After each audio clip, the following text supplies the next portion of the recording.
아멘. 바울 사도도 보면은 다메섹에서 예수님 만난 후에 베드로나 요한과 먼저 된 사도들에게 가서 뭔가 배우려고 가지 않고 외롭게 아라비아에서 가서 조용히 하나님 앞에 기도했습니다. 이제는 하나님께서 우리를 구원시켜 가지고 하나님 선지자와 사도들로 통하여 기록한 말씀을 주셨으니까 이 말씀을 읽고 기도하면서 하나님이 원하시는 것이 무언지를 찾아내는 복받은 여러분 우리 모두가 되기를 주님의 이름으로 축원합니다. 분명히 하나님은 의를 이루고 가게 되면 분명히 유익이 있을 거라 그렇게 저는 생각하고 있습니다. 여기 보니 한란은 인내를 낳고 인내는 연단을 낳고 연단은 소망을 이룬다라는 거죠. 그리고 오늘 로마서에도 나옵니다. 다만 이뿐 아니라 우리가 한란 중에도 즐거워하나니 이는 한란이 인내를 인내는 연단을 소망을 이루는 줄 알미니라 라고 얘기하고 있습니다. 그런데 오늘 본문에도 보게 되면은 복음을 전하다가 사도들이 많은 한란을 당하는 겁니다. 그 복음을 전함으로 인하여 예수님 말씀대로 그냥 박해하는 사람들이 나타났어요. 박해하는 사람. 그 교권주의자들이 모였어요. 예수님을 죽인 사람들이 이제 힘을 가지고 있는데 그들이 사도들을 불러가지고 입을 막습니다. 왜 막느냐 하면 사도들이 말을 하면 그들의 잘못이 드러나는 거예요. 너희들이 예수님을 십자가에 못 박았는데 그분이 구주다, 그분이 그리스도다, 그분이 부활했다. 이렇게 얘기를 하게 되니까 예수님을 죽인 사람들 입장에서는 그게 퍼지면 안 된단 말이에요. 그러니까 불러가지고 단속을 하는 거죠. 사도행전 4장 17절에 기록되어 있어요. 이것이 민간에 더 퍼지지 못하게 그들을 위협하여 이후에는 이 이름으로 아무에게도 말하지 말게 하자 하고 그들을 불러 사도들을 부르는 거죠. 경고하며 하여 도무지 예수님의 이름으로 말하지도 말고 가르치지도 말라. 그렇게 강력하게 했어요. 이럴 때 베드로와 요한이 대답을 했습니다. 하나님 앞에서 너희 말 듣는 것이 하나님 말씀 듣는 것보다 옳은가 판단하라. 이해가 아니에요. 그들이 든 채찍으로 그래도 아니다. 하나님 말씀 듣는 것이 너희 말 듣는 것보다 듣는 것이 옳은가 판단하라. 그렇게 얘기를 하겠습니다. 여러분 우리도 뭔가를 여러분에게 하라고 할 때 이것이 하나님의 뜻인가 아닌가라는 걸 먼저 생각하게 될 때 신앙생활 잘 할 수가 있습니다. 할렐루야. 그래서 이게 이제 하나님의 말씀은 뭡니까? 입을 넓게 열어라. 하나님 앞에 부르짖어 기도하라. 모이기를 힘써라. 신령과 진정으로 예배드려라. 이 하나님의 음성이에요. 그런데 세상의 음성은 뭡니까? 모이지 마라. 크게 기도하지 마라. 그리고 여러 가지 자꾸 얘기를 한단 말이에요. 찬양대 하지 마라. 큰 회사 구내식당은 막 미어져 나가는데 교회에서는 절대 밥 먹지 마라. 막 이런 불합리함을 계속 강조한 그런 삶을 요구를 합니다. 여러분 또 뭐냐 하면 백신 안 맞은 사람들이 있으면 모일 때 299명만 모여라. 또 극장이나 음악회나 이런 데는 인원 제한이 없어요. 거리두기만 하면 되는데 교회만 299명이 모이는. 꼬박꼬박 순종해야 될까요? 그런데 우리는 이 세상에 살아가면서 하나님의 말씀 벗어나서 명하는 것은 다른 데서는 들어도 되겠지만 교회는 하나님의 절대 주권 속에 하나님의 말씀을 의지하고 순종하고 사랑하고 나가는 것입니다. 할렐루야. 아멘. 이거 잘 알아야 됩니다. 우리가 어디에 있느냐? 교회다. 내가 누구냐? 하나님의 백성이다. 그런 거죠. 그래서 우리는 늘 하나님의 음성에 귀 기울여야 되는 겁니다. 그런데 하나님의 뜻에 순종하는 그런 사도들을 가지고 제사장과 교권주의자들이 막 정부하고 하나가 돼가지고 계속해서 박해를 하는 거예요. 네? 박해를 했어요. 그 박해를 합니다. 그러니까 하다가 사도들을 그냥 불러가지고 그렇게 단속을 하고 하다가 사도들을 인정하고 따르는 사람이 너무 많으니까 함부로 못하고 내줬습니다. 그럴 때 사도들이 고통당한 후에 나와가지고 동료들에게 가서 제사장과 장로들이 말한 것을 다 얘기를 했어요. 다 얘기를. 서로 정보를 공유한 겁니다. 함께 기도했습니다. 교회의 마음을 같이 하고 함께 고민하고 고난을 나눌 수 있어야 좋은 교회입니다. 할렐루야. 어디 갔다 오면 얘기하잖아요. 가서 뭔 일을 하고 하는 거는 자랑이 아니라 함께 기도하자는 거거든요. 그렇게 말하니까 초대교회 성도들이 하나가 됐어요. 사도행전 4장 24절을 같이 한번 읽어볼까요? 같이 봅니다. 그들이 듣고 한 마음으로 하나님께 소리 높여 이르되 대주제여 천지와 바다와 그 가운데 만물을 지으시리시오. 그렇게 얘기를 하잖아요. 한 마음으로 돼. 한 마음. 한 정보, 한 지식, 한 마음이 됐단 말이에요. 그러니까 모든 사람이 기도하기 시작을 했습니다. 그래서 그들은 이렇게 얘기를 하지요.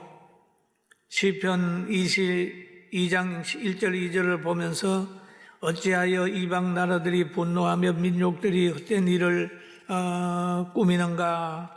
세상에 군한들이 났으며 가는들이 서로 꾀하여 여호와와 그의 기름받은 자를 대적하며 얘기를 하고. 여러분 성경에 예수님이 이 땅에 오시는 것도 예언했잖아요.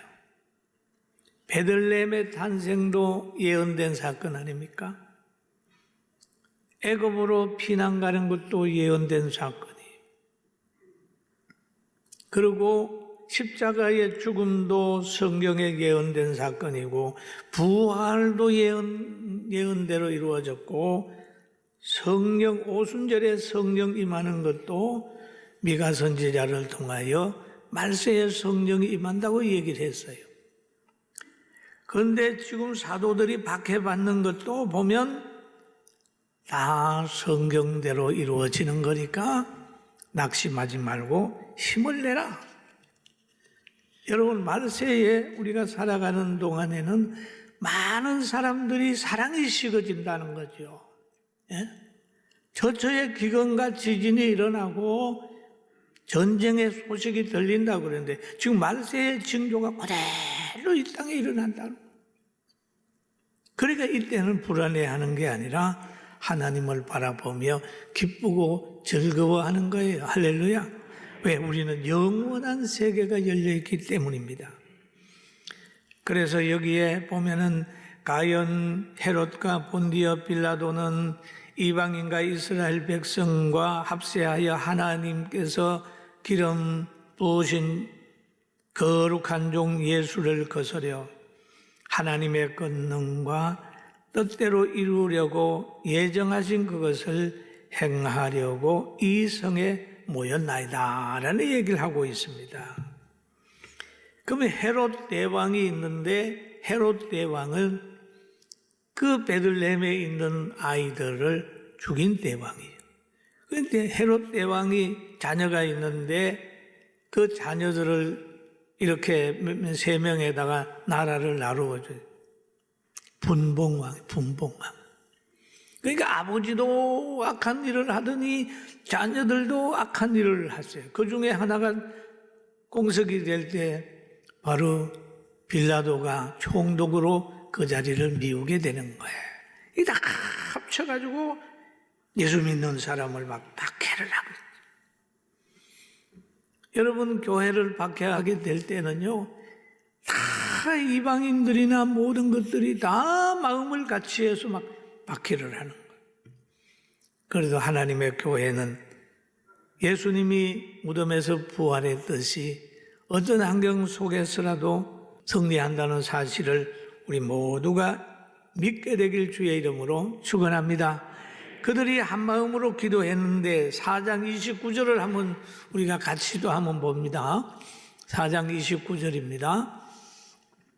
주여 이제도 그들의 위협함을 굽어 보시옵고 또 종들로 하여금 담대히 하나님의 말씀을 전하게 하여 주시오며 종들로 하여금 담대히 하나님의 말씀을 전하게 해주세요 라고 얘기를 합니다. 건강을 주세요, 물질을 주세요, 명예를 주세요가 아니라 담대히 하나님의 말씀을 전할 수 있도록 해주세요 라는 기도를 이들이 드렸습니다. 중요한 거죠. 담대해야 된다. 지금 우리나라 초기에 선교사들이 와가지고는 박해를 받을 때 기도했잖아요. 담대하게 복음을 전하게 하소서. 기도. 일제강점기 속에서도 보면 주기철 목사님 같은 분이 그러잖아요. 담대히 하나님의 말씀을 전하게 해주세요. 일사의 각오를 할 수 있도록 해주세요. 그렇게 했잖아요. 그런데 저는 목회 한 40년 하면서 뭐 그렇게 간절하게 하나님 담대하게 복음을 전하게 해주세요.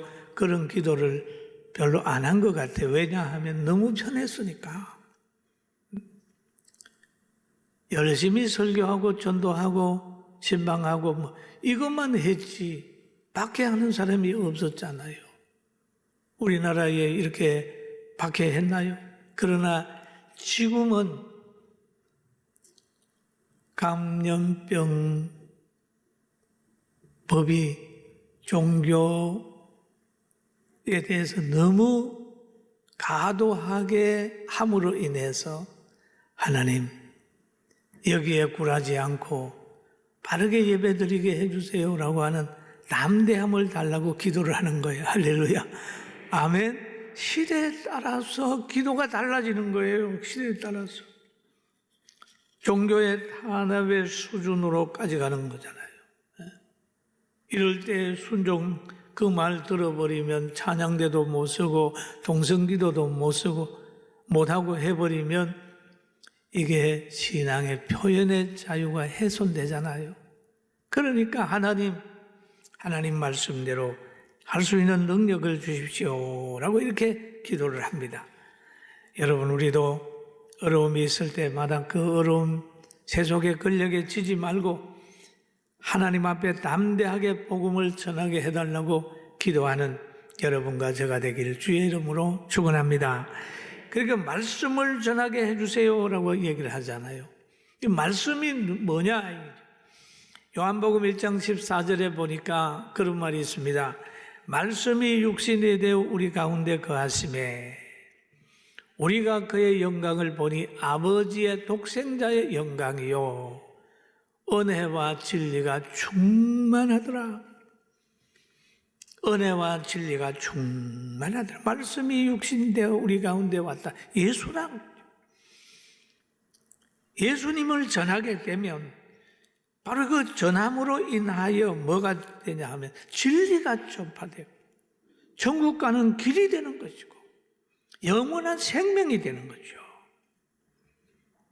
나는 길이요 진리요 생명이라고 예수님 말씀하셨어요. 그리고 보면은 예수님은 유일한 구주십니다. 사도행전 4장 12절에 보니까 다른 이로서는 구원받을 수 없나니 천하 사람 중에 구원받을 만한 다른 이름을 우리에게 주신 일이 없습니다 라고 얘기를 했어요. 여러분, 우리는 복받은 사람이라서 구원의 길을 잘 선택해서 간 것에 대해 지금 가는 것에 대하여 영광을 하나님께 돌리고 행복한 해가 되기를 주의 이름으로 축원합니다. 1월 달에는 항상 성령 얘기를 하죠. 성령.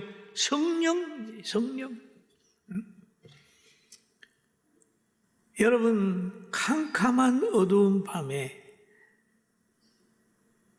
배가 항구에 들어오고 항해를 하다가 보면 꼭 필요한 게 있습니다. 등대가 필요합니다.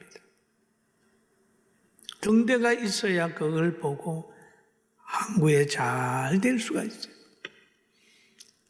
바로 인생이 살아가는 과정에서 수많은 어려움 때문에 분별이 잘 안 될 때가 있습니다. 이럴 때는 성경을 보시면 여기에 바르게 살아가는 길이 쫙 있습니다. 너무너무 중요한 거죠. 영원한 영생의 길이 인생에게 있고 영원한 생명이 우리에게 있어요. 그래서 여기에 있는 모인 사람들이 한 마음이 돼서 기도하게 되니까 하나님께서 응답하셨어요. 그 기도한 내용을 보면은 손을 내밀어 병을 낫게 하옵시고 표적과 기사가 거룩한 종 예수의 이름으로 이루어지게 하옵소서라고 해요. 병을 낫게 하옵시고. 여러분 병 들었습니까? 병을 낫게 하시는 하나님을 의지하게 되길 주의 이름으로 축원합니다. 아멘. 병이 들어왔으면 그 병을 낫게 하시는 만병의 의사 되신 주님을 바라보고 또 하나님께서는 예수님의 이름은 또 뭡니까? 양약이 되니까 그 진리로 무장하는 거예요.